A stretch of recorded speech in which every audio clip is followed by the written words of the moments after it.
But to lose 4-1 in London against Tottenham as well is a huge blow, a hammer blow, if you like, excuse the pun. And fans are rightly kind of wondering whether Lopetegui is an upgrade on David Moyes.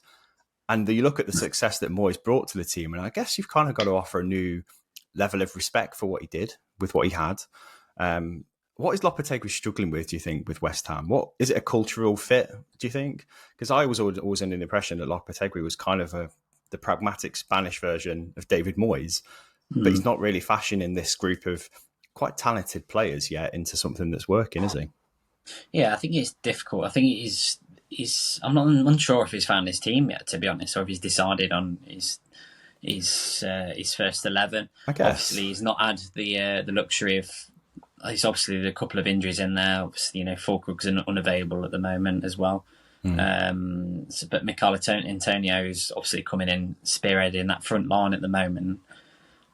I'm just unsure whether the balance is quite right in that team. Rodriguez has obviously started in this game over Alvarez is on the bench, and so I don't know if he's that entirely certain himself. It doesn't seem to me that balance is quite right, particularly between midfield and attack. I feel like there's a lot more potential there for me. Agreed. But I don't know whether I will be playing Jarrod Bowen probably up top at the minute. And look, Somerville, every time he's come on, he looks so threatening.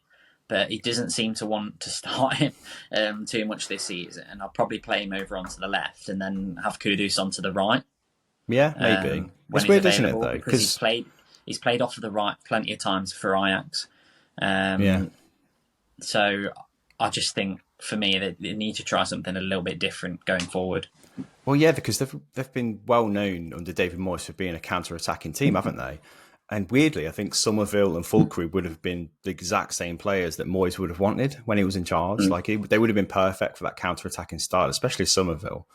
But I think the style under Lopetegui has become a lot more, I guess, patient, playing out from the back a little bit. Tadebo's been quite important with that.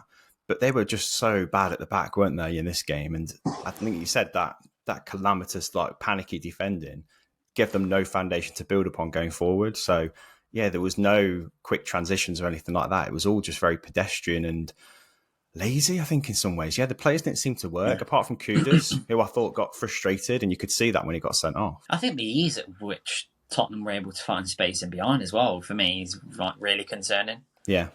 It wasn't really that difficult. It was a couple of passes. I think it was the Son goal, wasn't it? Where he travelled with the ball for about 40 yards. So and managed to get a shot away really easily on his favourite left foot. So I think you got to question a few things in that team. And for me, there's problems defensively as well as there is going forward. And it's going to be interesting to see if Lopetegui can find the answers to it, because I think there are probably a lot of West Ham fans at the minute really kind of scratching their head and just wondering what's going on.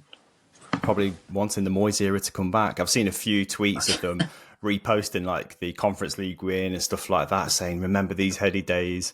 But it's essentially the same squad. There's not much changed apart from the playing style and the coach, which is obviously quite a big thing. But I don't think West Ham have any need to panic. I think it will come together at some point, but they just need to tighten up at the back. There's too much quality in there. There's too much quality in there for them not to get points and win games. You've got Kudus in there. For me, I think he's easily a top 4 player. Yeah, for me. And his frustration spilled over, didn't it? As well, could get in. Right? Absolutely. That was ridiculous.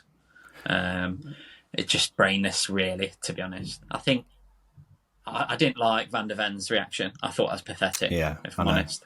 But yeah, it was a stupid moment for me.